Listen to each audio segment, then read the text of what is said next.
Bienvenue dans ce décryptage. Aujourd'hui, on va se lancer dans une expérience de pensée qui est, honnêtement, complètement folle. Imaginez un instant un croisement improbable où la science astrophysique pure rencontrerait les allégories anciennes. On va explorer une théorie conceptuelle assez vertigineuse. Et si les textes bibliques les plus anciens n'étaient pas juste des récits spirituels ou historiques? Et si, en réalité, c'était un plan astrophysique extrêmement détaillé?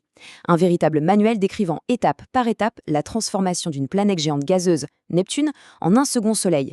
C'est une interprétation fascinante qui mélange la mécanique céleste et nos mythes fondateurs. Alors on va décortiquer tout ça ensemble, accrochez-vous, ça va être un sacré voyage.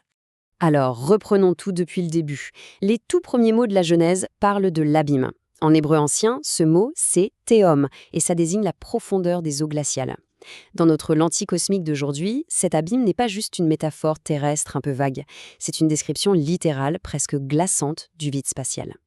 Fermez les yeux un instant et imaginez Neptune, profondément endormie sous une immense carapace de glace et de méthane. Elle patiente dans le silence absolu et le froid insondable de l'univers. Elle est cet état informe, ce vide. C'est du potentiel pur, endormi dans une obscurité presque totale qui attend que la physique stellaire vienne la réveiller de sa stase. 4,5 milliards. Pour vous donner une idée, c'est la distance hallucinante en kilomètres qui sépare notre Soleil de Neptune. C'est un chiffre qui donne tout simplement le vertige. À une telle distance, notre Soleil majestueux n'est plus qu'une toute petite étoile brillante dans le ciel nocturne de Neptune. La planète est complètement prisonnière de cet immense vide gelé. Mais attention, ce froid extrême et cette distance colossale sont exactement ce qui préserve l'énorme masse de cette géante. Elle est dans une sorte de congélation cosmique parfaite, dans l'attente de la moindre petite étincelle qui viendrait tout basculer.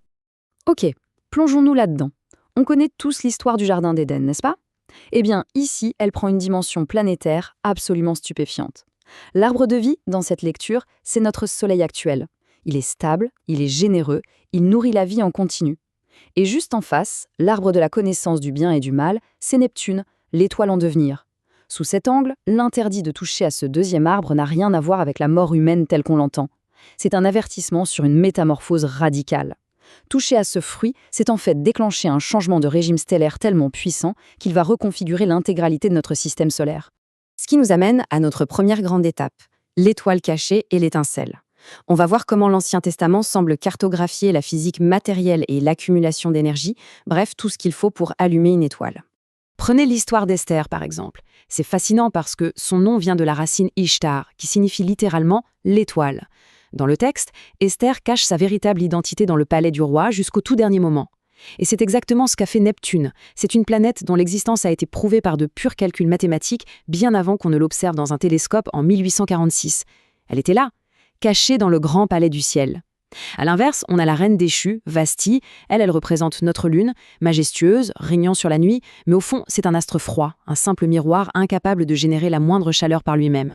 Et ça illustre brillamment le fameux épisode de Moïse et du buisson ardent. Vous vous rappelez? Un feu qui brûle dans un buisson, mais le buisson ne se consume pas. Si on y réfléchit en termes astrophysiques, c'est exactement à la lettre près la définition de la fusion nucléaire. C'est comme ça qu'une étoile s'allume. L'hydrogène brûle, l'énergie est libérée, mais l'étoile ne s'autodétruit pas dans une explosion, elle se transfigure. Le buisson ardent, c'est la métaphore parfaite de ce moment ultra précis où Neptune attend la masse critique et où la fusion s'enclenche avec succès sans la détruire. Et l'allégorie ne s'arrête pas là, c'est presque une obsession de précision.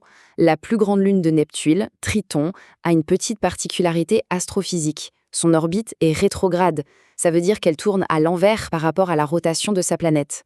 Quand Moïse fabrique et élève un serpent d'airain dans le désert pour que tout le monde le regarde, c'est la préfiguration visuelle de Triton. Pensez-y, autour de la nouvelle étoile tout juste allumée, les perturbations gravitationnelles feraient osciller cette lune. Depuis la Terre, on verrait un véritable serpent sombre glisser lentement en transit devant la surface éclatante de ce nouveau soleil. C'est fou, non? Maintenant, si on regarde le défi d'Élie sur le mont Carmel face au prophète de Baal, c'est littéralement une recette de cuisine astrophysique, étape par étape, pour allumer une étoile. Premièrement, le silence du dieu Baal. Ça représente notre soleil actuel, le vieux soleil dont le règne unique touche à sa fin. Deuxièmement, on verse 12 grandes cruches d'eau. C'est l'espace infini et l'environnement stellaire qui entoure l'événement. Troisièmement, le feu tombe du ciel. Pas juste un météore, on parle de la véritable initiation stellaire. Et enfin, Élie entend le bruit d'une pluie abondante. Ça correspond à l'expulsion massive de la couronne d'hydrogène gazeux qui se déploie majestueusement à travers le système solaire. Tout y est. Et puis, on a la reine de Saba qui arrive, selon les textes, des extrémités de la Terre. En termes de mécanique céleste, c'est Neptune, s'approchant depuis les confins glacés du système solaire. Et qu'est-ce qu'elle apporte comme cadeau? L'or, qui symbolise le rayonnement stellaire puissant, les aromates, qui sont en fait les composants organiques très complexes qui flottent dans son atmosphère géante, et les pierres précieuses, ce sont tout simplement les milliards de cristaux de glace de méthane qui composent son manteau glacé. Bref, elle apporte sa propre composition planétaire en guise de cadeau. Allez, on passe à la vitelle supérieure, la métamorphose, parabole de l'allumage. On entre dans le Nouveau Testament, et l'énergie monte d'un cran. La vie de Jésus y est traitée comme l'allégorie ultime de l'éveil et de la métamorphose physique d'une étoile. Suivez bien cette chronologie cosmique, c'est assez bluffant. On commence par le baptême, c'est la descente initiale de l'énergie cosmique dans l'immense océan de gaz de la planète. Ensuite, la transfiguration, un visage qui devient soudainement resplendissant comme le soleil, offrant un aperçu très clair de ce futur système binaire. Puis vient le point critique, la crucifixion. Le texte mentionne des ténèbres sur toute la terre. C'est ce seuil terrifiant, ce moment d'obscurité absolue qui précède l'allumage. Et enfin, la résurrection et l'ascension. L'astre, maintenant couronné d'hydrogène, s'élève triomphalement dans le ciel comme une étoile flambant neuve. Maintenant, ce qui est vraiment intéressant avec ça, c'est la façon dont le rituel de l'Eucharistie se décode en pure mécanique cosmique. L'eau représente le vide de l'espace, le milieu de propagation. Le pain, qui apporte la nourriture matérielle, c'est l'énergie rayonnante de la nouvelle étoile, sa lumière qui va littéralement nourrir notre système.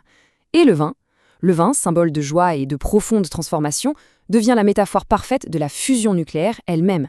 C'est la transmutation spectaculaire de la matière en pure énergie lumineuse. Et ça nous propulse vers notre grande finale.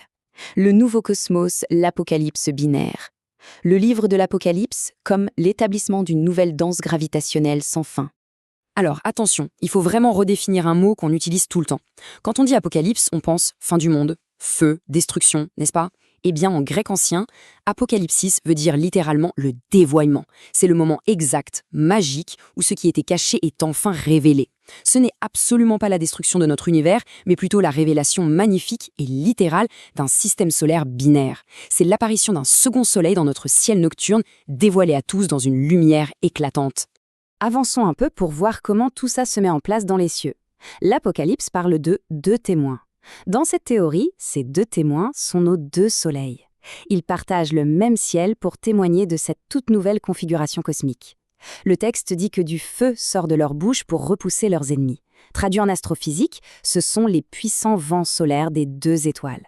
Leur flux combiné crée un bouclier de radiation gigantesque, repoussant les débris spatiaux pour protéger les planètes intérieures. Une chorégraphie céleste absolument parfaite. On y trouve aussi cette vision incroyablement dramatique. Une femme couronnée de 12 étoiles qui accouche dans la douleur, face à un immense dragon prêt à dévorer l'enfant. L'allumage d'une étoile, c'est pas une mince affaire, ça demande une pression titanesque. La femme, c'est Neptune au moment de l'initiation, luttant contre la pression interne. Et le dragon, c'est l'inertie cosmique. C'est cette force conservatrice aveugle de l'univers qui s'oppose à tout changement massif. Mais la puissance de la fusion est inarrêtable. La naissance de la nouvelle étoile triomphe définitivement sur le dragon de l'inertie. Et regardez cette conclusion, d'une précision tout simplement vertigineuse. Le texte nous dit « il n'y aura plus de nuit ». Dans un système binaire où 2 soleils éclairent la Terre sous des angles opposés, l'obscurcissement total de la planète devient d'un point de vue purement géométrique impossible. La nuit complète, froide et obscure telle qu'on la connaît depuis toujours, est littéralement rayée de la carte. Les ténèbres totales n'existent plus. C'est une description physique parfaite de ce que produiraient 2 étoiles dans notre système. Et on termine sur cette question incroyable qui va sûrement vous trotter dans la tête. Est-ce que ces textes anciens jouent sur une double partition? Est-ce qu'ils racontent, d'un côté, l'histoire spirituelle de l'humanité, tout en encodant de l'autre côté les lois complexes de la gravitation et de la physique stellaire? C'est le genre de réflexion qui nous laisse sans voix. Ça donne presque envie de sortir ce soir, de lever les yeux vers les confins de notre système, vers cette lointaine géante bleue perdue dans le noir, et de se dire qu'elle attend peut-être simplement son heure. En tout cas, ça prouve une chose, notre besoin viscéral de connecter nos plus vieux mythes au mystère infini du cosmos.